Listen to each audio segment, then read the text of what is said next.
Hey guys, how's it going? All right, I just want to give you guys a little story about what happened to my car a couple days ago. So basically, what happened was the car was driving fine all day without any kind of issue, uh, and I went to Walmart, parked it there, went, got something, came back, and out of nowhere, it wouldn't crank. So no crank, no start issue that I had. So basically, everything on the dash worked fine. Everything in the car worked fine. There was absolutely no issues at all. The remote worked fine. Was able to get into the car. Radio was blasting. Radio was on. Everything.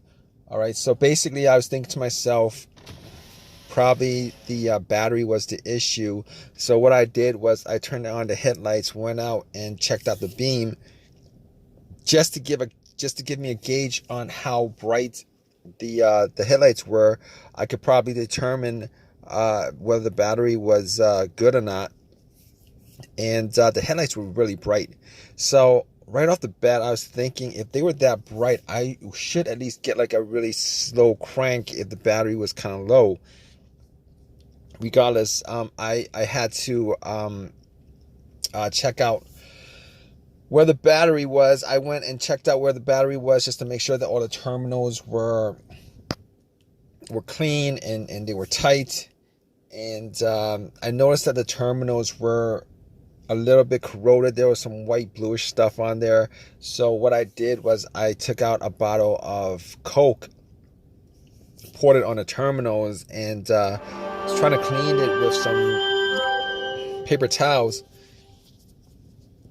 and was able to clean it pretty good. Now the terminals weren't super tight.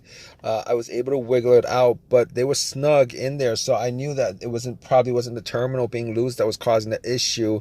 And then after I cleaned it up, popped it back on, and tried to start the car, it did the same thing. It wouldn't crank, it wouldn't start, but everything else seemed to be working all right. So at that point, I was thinking to myself, all right, maybe it could be a weak ground wire. If you guys don't know what where the ground wire is, the main ground wire is pretty much the negative terminal, and most of the time it connects to the frame of your car. So I checked it just to make sure there's no corrosion, that it wasn't split or anything like that. There was no issues with it. So what I did after that was I had a battery pack that I bought a couple of months ago, because I had the same situation where I swapped out the battery. I was hoping that it was the battery, even though I swapped it out, considering I could actually just swap it out at Walmart. So I actually put the battery pack on there. It was at 100%. Tried to start it, and still wouldn't start. So at that point, I knew it was probably not the battery. And even though, I didn't think it was the alternator, I could probably just at that point rule out the alternator, because if it was the alternator, the car would have at least cranked or slow cranked, or I would have been able to start it. And then once I took the battery pack off, it would have just died out. So at that point, I was able to rule out a bunch of stuff. I was able to rule out the battery, the ground cable, and the alternator, even though that probably wouldn't have caused the issue. So after going through that, I was thinking to myself, could it be something, could it be the car's computer ECU? Because I did see a check engine light on my dash, and that check engine light was there. It's been there for a while, and I believe it was for a O2 sensor issue. Now, I did have an OBD2 that I bought from Walmart, and it was a $19 OBD2, one of the cheap ones, and I pretty much hooked it on to my OBD port, and trying to make sure that I was actually getting a connection between the car's computer and the car itself. It did scan all the way through. Now, I'm pretty sure that that the OBD2 wouldn't actually pick up anything that would cause a no crank, no start situation for the most part, except if if if the car's ECU, the car's computer was, for some reason separated from the car. For what reason, couldn't communicate with the car. But anyway, regardless, I actually plugged it in. It scanned all the way through. Only code that popped up was the aux02 sensor code, and at that point, I was pretty sure that it wasn't anything to do with the car's computer, any codes that would cause it, and I actually had to move on to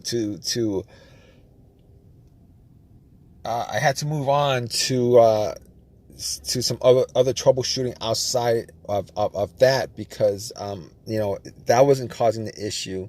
So basically, I got to a couple of things, which were the fuses and the relays, which were highly capable of causing a situation like this.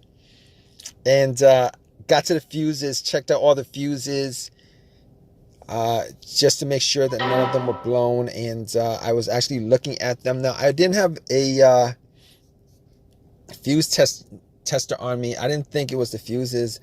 Now, the two situations that I've had where fuse would cause a situation like that, one of those situations was a Honda that I had where the main fuse blew, and I was getting no power throughout the whole entire car. The main fuse was the fuse that connected the battery to the fuse box itself. And that was the previous situation that I have, and I'm pretty sure that wasn't the same situation that I had, so I could rule that out, because I was getting power to everything except it wouldn't start. Now, the other situation I had pertaining to a fuse that caused a no start situation was actually a crank no start situation, and I think one of the fuses actually blew, and that fuse was connected to the ECU or the fuel pump. And I remember once I changed out that fuse, the car would crank, but it wouldn't stop. Once I changed out that fuse, it was able to start up. So I could rule out those two situations as being, related to a fuse issue that would cause this situation that I had. So, so basically, I could rule those things, the fuses out, and the fuses were pretty clean. I didn't smell any kind of burnt smell, and didn't see any kind of brownish, anything brownish, and a brownish appearance on top. So at that point, I was able to kind of rule out the fuses, not at 100%, but I was able to rule out the fuses for the most part. So basically, at that point, I had a situation where I was maybe, it could have been the relays or the starter. That's what the two situations that came up. But I didn't think it was the starter, because I did switch out the starter I would say I switched out the starter about a year and a half ago, and that was, it seemed like it was a starter issue, but I didn't really want it to be a starter issue, considering I only put maybe like 20,000 miles on my car, and I think they should last a lot longer than that. But anyway, before I even went there, I looked at the relays, just to see whether they had issues or not. Now, I couldn't make out whether the relays had issues, but I did get to the starter relay. I pulled it out. It looked like it was a bit dirty or whatever, but I had some rubbing alcohol, put it on some paper towel, and wiped the connectors, put it back in, try to start it. It really didn't do anything. Didn't change up the situation. So I was thinking it was a weird situation, because it would click every time I would I would try to start the car. It would click, but it wouldn't crank. It wouldn't crank at all.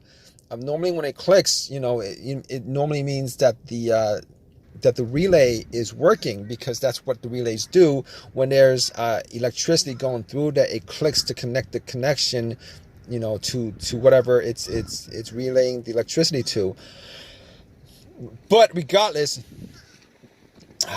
of that, I actually had another relay that I was able to swap out with that, and I actually was looking for another relay with the same, with this a similar relay in the box, and I was actually able to find one. And what I did was I took the that relay out, and I swapped it with that with the other relay, and I went back and tried to start it, and guess what? Bam! It started up. It worked without a problem. And at that point, I knew that it was the relay that was the problem.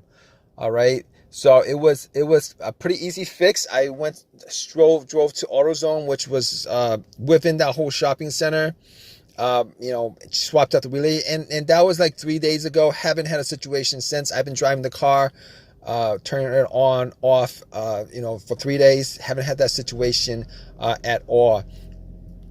So just want to give you guys, just gonna give you guys that story of a quick fix that I had of my car. If you guys are in the same situation, you guys watching this video, hopefully you guys have an easy of a fix as I had on my car. If you guys have a comment, leave your comment in the comment section. Please give me a thumbs up. Please subscribe. Like I said, if you guys are in the same situation, just go through the steps that I went through as far as trying to figure out, the situation with my car. And, you guys should be good as far as, troubleshooting and diagnosing your particular problem. Take care.